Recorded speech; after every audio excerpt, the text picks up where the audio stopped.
تهران په تل ابیب او نورو اسرائیلي ښارونو د توغندیو نوي بریدونه پیل کړي دي. سلامونه ستړي مشه، وخت مو په خیر. پام وکړئ د یاران ټي وي یوټیوب چینل څخه د نن ورځې تازه او مهمه خبرونو ته.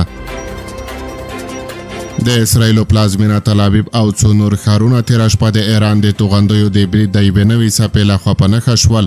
دا وروسته له هغې دی چې د اسرائیلو صدر اعظم بنیامین نتنیاهو ژمنه وکړه چې اسرائیل به په ایران باندې خپلو بریدونو ته چې اټومي او پوځي تاسیسات یې په نښه کړي دي دوام ورکړي.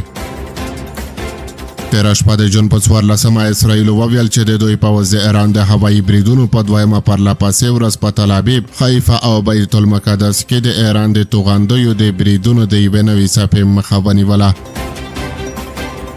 دا بریدونه وروسته له هغې ترسره شول چې اسرائیلو پرون د ایران په اټومي او پوځي تاسیساتو پراخ هوایي بریدونه وکړل.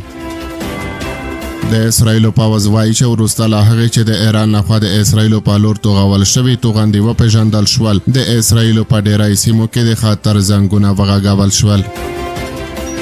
کله چې تېره شپه د خطر زنګونه غږول شوي، د تلویزیون ژوندۍ خپرونه کې په تل ابیب کې یوه لویه چاودنه وښودل شوه. وروسته تصویرونو وښودل چې د اپارتمانونو یو ساختمان ته سخته زیان اوښتی، که څه هم جزئیات یې روښانه نه دي. د اسرائیلو پوځ له ملکي وګړو وغوښتل چې پناه ځایونو ته ستانه شي. د ایران لخوا د توغندیو د برید نوې څپه وروسته تر هغې ترسره شوه چې اسرائیلو د جمعې په ورځ په ایران سخت هوایي بریدونه وکړل.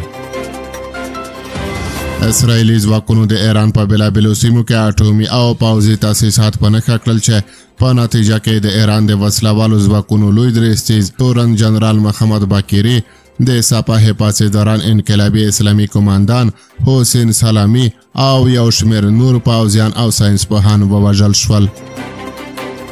په عین حال کې د امریکا ولسمشر ایران ته خبرداری ورکړی دی چې مخکې له دې چې ډېر ناوخته شي اټومي موافقه وکړي. همدغه راز امریکایي چارواکو خبري اژانسونو ته ویلي چې د امریکا ځمکنی دفاع هوایي سیسټمونه د هغو توغندیو په ویشتلو کې مرسته کوي چې ایران په غچ اخیستونکي برید کې د اسرائیلو په لوري توغولي دي. یو امریکایي چارواکي اسوسییټډ پریس خبري اژانس ته د نوم نه ښودلو په شرط وویل تر اوسه پورې په دې عملیاتو کې د امریکا جیټ او جنگي بیړۍ نه دي کارول شوي، خو نور جزئیات سمدلاسه نه دي ترلاسه شوي. بل لوري ته د سپینې ماڼۍ و چارواکي وویل چې ټرمپ د اسرائیلو صدر اعظم بنیامین نتنیاهو سره په ټلیفون خبرې وکړې، خو جزئیات یې نه دي ورکړي. چارواکو وویل چې ولسمشر ټرمپ د فرانسې له ولسمشر او د بریتانیا صدر اعظم سره هم د وضعیت په اړه خبرې وکړې. د اسوسییټډ پریس خبري اژانس یو خبریال د ایران لخوا د توغندیو له پروني برید له پیل وروسته په تل ابیب کې د لوګي د پورته کېدو راپورونه ورکړل او په سیمه کې یو روغتون وویل چې دوی ته 15 ټاپیان وروړل شوي دي.